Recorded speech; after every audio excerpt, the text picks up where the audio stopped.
Hello, everyone. Welcome to Vanished Chicagoland Stories, the podcast. I'm your host, Pete Costanis. This is episode 105, season 5, and today's date is February 12th, 2022. And thank you for joining me today. And I have a very informative and enjoyable podcast today. Today's topics will be about the Morrison Hotel that was located in the Chicago Loop.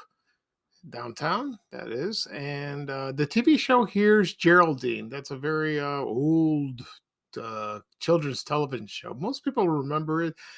When I was growing up, I vaguely remember it. I remember people mentioning about it. So I was fascinated by the show. So I did a little research on it. And then we'll talk about some couple of other things, whatever comes to mind. But right now, the program will go into a commercial break. This program is brought to you by Gelatin, and here's a commercial from 1976. It's a strawberry float Jello commercial. So I remembered this one very distinctly. So here it is. To make exciting desserts on a budget, start with Jell-O brand gelatin. Let's make strawberry float. Like Jan DeWitt of Albuquerque.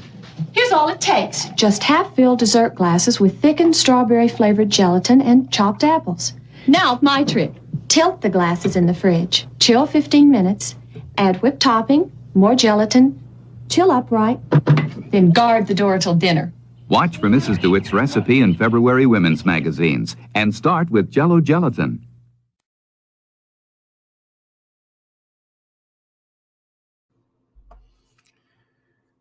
Alrighty, everyone, I am back. I hope you enjoyed that commercial for Jell-O strawberry float. You know something? I found this commercial on YouTube, and my mother was walking by and she saw the commercial. She goes, "I remember that one," and it's amazing. She remembers that and the recipe. She's very, her mind's like a steel trap when it comes to recipes, and she remembered that you take the Jell-O, you fill it up with chopped fruit, apples, pears, pineapple, whatever you like.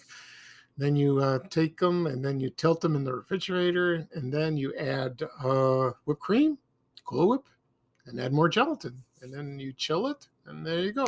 There's your dessert. It's fascinating.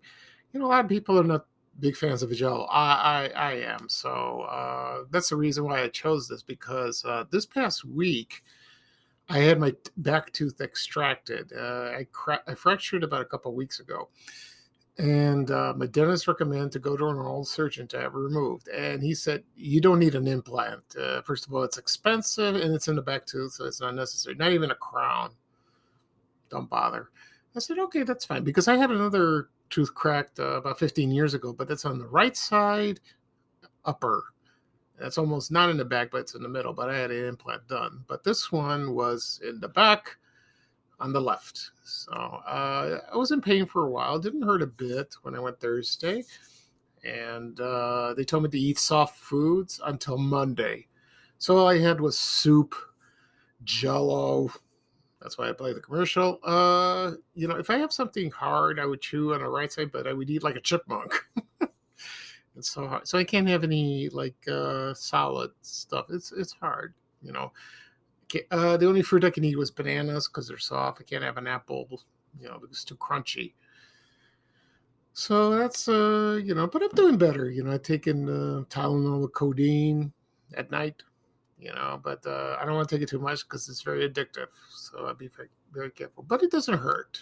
No, that's fine. So I'm stopped taking that. Hopefully it'll heal, and then in about a month or so, I will go to my dentist, have my teeth cleaned, and he'll take a look at it. And I'm sure I'll be healed by then. So it's that was interesting. I had a lot of health issues, but everything's going great. Everything's going fine. Okay, the second thing I want to mention before we start the show was this weekend is Super Bowl weekend.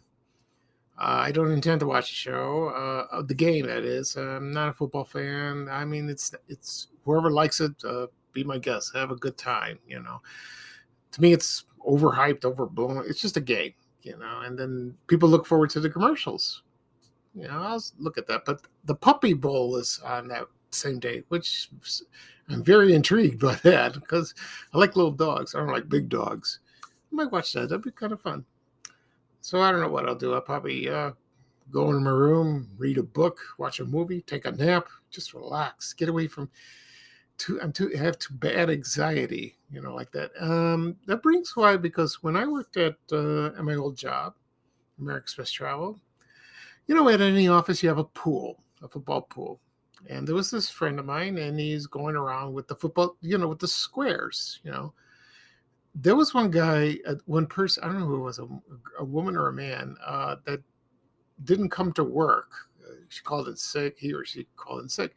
And he asked me, "Can you fill in the square? I know you don't watch football. Can you please do this for me to fill it up?" And I said, "All right." I did this as a favor. I did it fair. And I paid, I think $2, $5. I don't remember. It was a long time ago. I never gave a second thought about it. So on the day, I don't know how that works. So my boss and the rest of the supervisors were in a conference room. And the friend of mine went in and told them who won, and it was me. And I heard my boss going, "No," real loud, and she was pissed. So she was angry. And then when she came out of the conference room, opened the door, oh, she looked at me like she had blood in her eyes. She wanted to win, and I said, "She's mad at me." She was not mad at me because I won. She's mad at me because you don't watch football. Why'd you do this? Listen, I did this as a favor. I'm being a good sport. So I won $50. So I won $50. I was very happy. It's a funny story. So I asked my manager, can I use some of the money to buy pizza for everybody? And he says, "Yes, Peter, you could do that.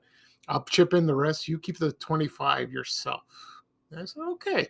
So he chipped in and we bought pizza the next day. My boss didn't talk to me for about 2 days. she, she's still, what a sore loser. Reminds me of who ran the country. Anyway, so that was fun. So for the Super Bowl, everyone have a good time, watch the game, it's just one day. They'll blow over it. And then the next day is Valentine's Day. So we'll see about that. All right. Now let's go down to what I'm going to discuss. The topics it'll be the Morrison Hotel and the TV show Here's Geraldine, the TV show. First off, the Morrison Hotel. I left some clues about about a day ago. I told them about a hotel that's been gone in the Chicagoland area and a kids show that happened in the late 50s and 60s. Few people guessed that. They thought it was the Edgewater Hotel. No. Mm-hmm. They thought the kids show was the Magic Door or Elmer the Elephant or Cuckoo Fran and Ollie or Ding Dong School. No, it wasn't that. It wasn't those. So nobody guessed it. So let's see. So the Morrison Hotel, it was designed by the architectural firm of Holabird and Roche, and it was completed in 1925. And let's see, it was located at 15-29 South Clark Street in Chicago in the Loop. And it took years to build that. And it was named, the hotel was named for Orsimus Morrison. He was the first coroner in Chicago. He bought the site in 1838, and then he built in 1860, he built a 3-story hotel with 21 rooms. That was big back then. Then it was destroyed by the Chicago fire in 1871, and then it was replaced by an 8-story building. So they rebuilt that. And for Morrison, I don't know, I forgot his first name. His nephew built a 21-floor, 500-room hotel. Got big, and then expanded, and then it was huge, a huge hotel. And what's famous about this hotel was they had a restaurant called the Boston Oyster House. And they also had the Terrace Casino, and it was like a nightclub. And then they had another nightclub called Carousel in the Sky. I think a lot of people remembered that. And I've heard the food was good. You know, they had wonderful performers that act. And presidents, former presidents stayed at the hotel. Like, for example, President Truman, President Eisenhower, and President Kennedy. They stayed at that hotel. I'm not sure it was a very luxurious hotel. Maybe it was because my father worked at the Conrad Hilton, and some presidents stay there. There's a picture. I have a picture of my father shaking hands with Lyndon B. Johnson. We still have that. That's wonderful. It's kind of faded, but it's I cherish that photo of my dad with shaking his hands with the president. And they also had boxers, wrestlers, like for example Jack Dempsey, and also Gorgeous George, the famous wrestler. And they also had they had elections held there, like that, like for rallies and debates and like that.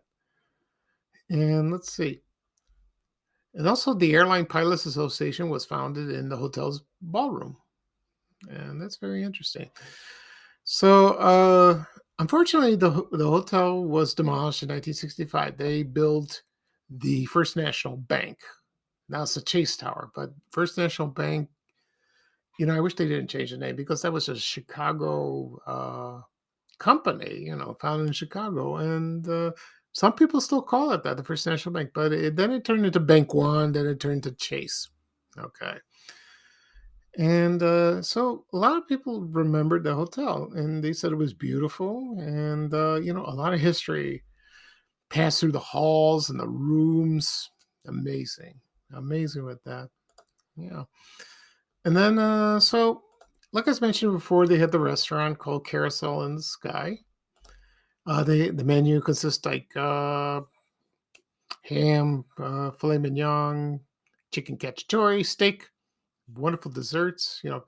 They had their cocktails, famous martinis, Manhattans, probably I don't know, Rob Roy's whiskey sours, all that. So it was fine. So that's another hotel that's gone. There were a lot of them in the Chicagoland area. Okay.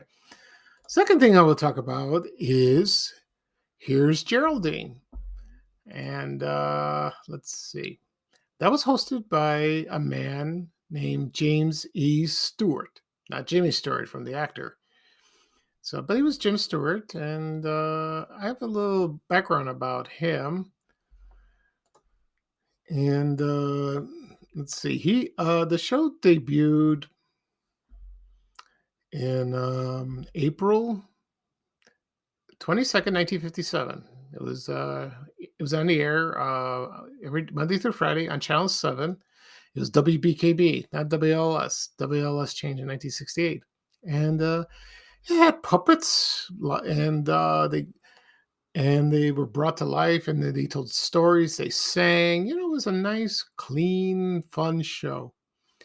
And Jim Stewart would play an instrument and sing along with the puppets, just like Sesame Street. The main character, Geraldine, was a giraffe. And the theme song of the show was Be Kind to Your Parents.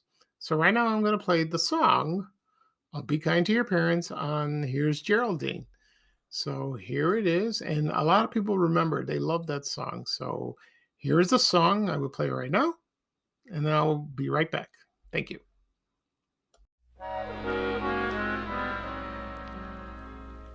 Be kind to your parents, you know they deserve it.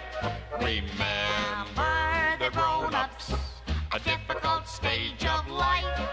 They're apt to be nervous and overexcited, confused from their daily storm and strife. Just keep in mind, though it sounds odd, I know most parents once were children long ago. Incredible! So treat them with patience and sweet understanding. in spite of the foolish things they do. Someday you may wake up and find you're a parent too. Just keep in mind, though it sounds odd, I know, most parents once were children long ago. Incredible! So treat them with patience and sweet understanding, in spite of the foolish things they do. Someday you may wake up and find you're a parent too.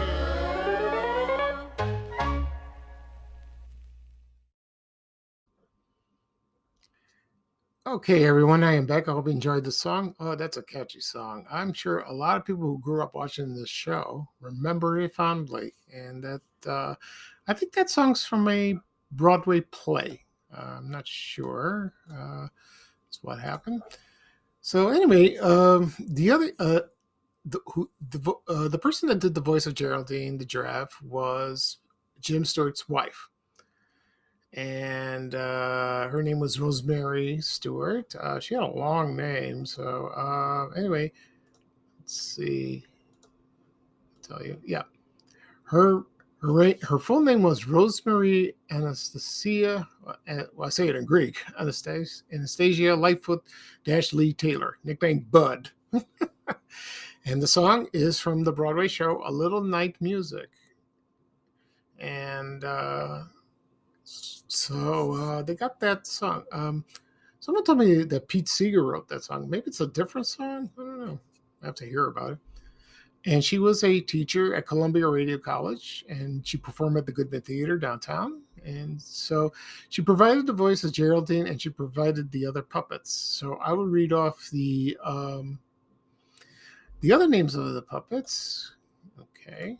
And let's see. The other puppets were Pearl the Squirrel, Virgil the Vulture, Pierpont Crocodile, and Helen Hippo. Also, there was John the Duck.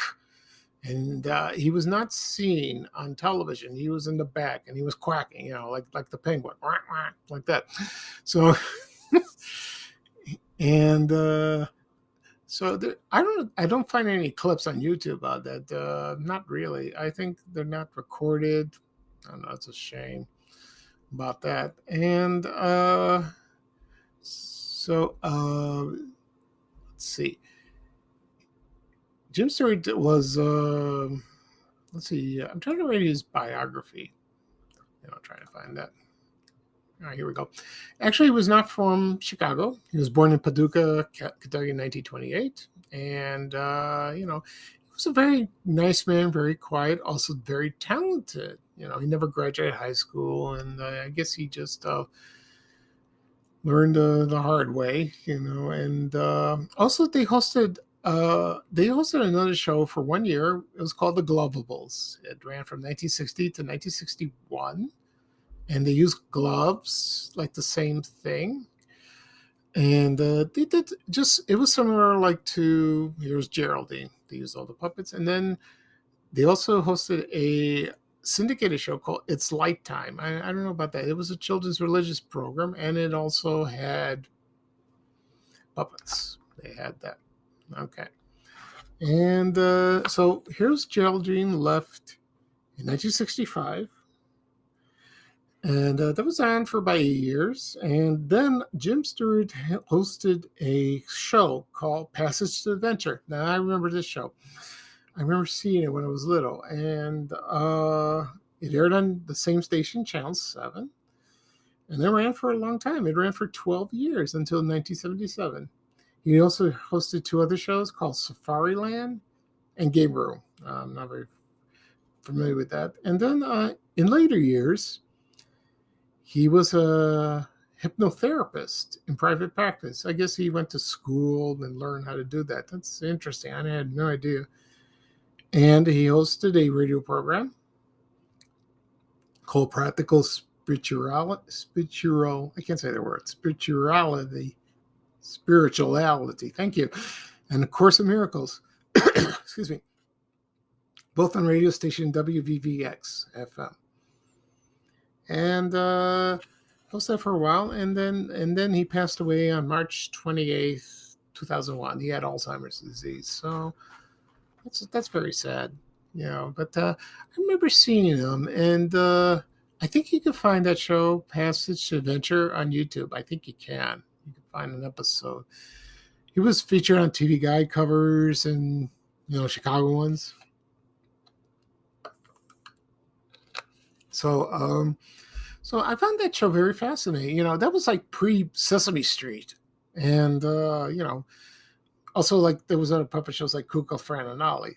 That's a show I like to discuss about that because I enjoy that show very much. Okay, so a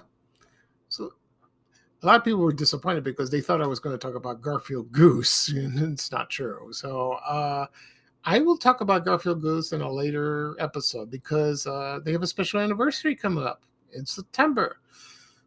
Like I did one for, excuse me, Buzzle Circus last year. I'll do one for Garfield Goose. Excuse me, drink some water. Yeah, forgive me. Every time I talk, I have to drink. So that was so I enjoy talking about Here's Geraldine, and then the puppets look so cute, and we need more shows like that. This was pre-Bozo Circus and Garfield Goose.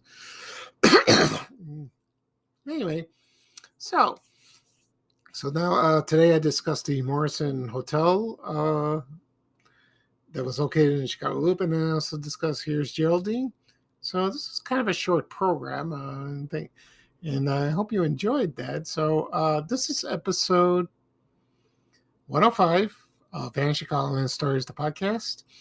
I don't think I'll do another episode tomorrow because it's Super Bowl Sunday. You think people will listen to me and they have time? I don't think so. I don't know. I might do a show on Tuesday, but I think I have an errand to run that day, so I'll have it ready just in case. But if that errand comes through, I won't air it. I'll probably air it next weekend. Because I was planning on discussing Valentine's Day, so we'll save it for that. Okay. Anyway, so this is Pete Costanas. I'm your host for Vanishing Colony Stories, the podcast. Thank you for listening to me, and everyone have a great weekend. Have a great Saturday, Sunday. Have a great weekend. Stay safe and healthy. And right now, here is Ray Rayner with a little traveling music, saying bye-bye for now. So here's bye-bye now from me. Take care, everybody. So long. We have to go. Bye, bye, bye.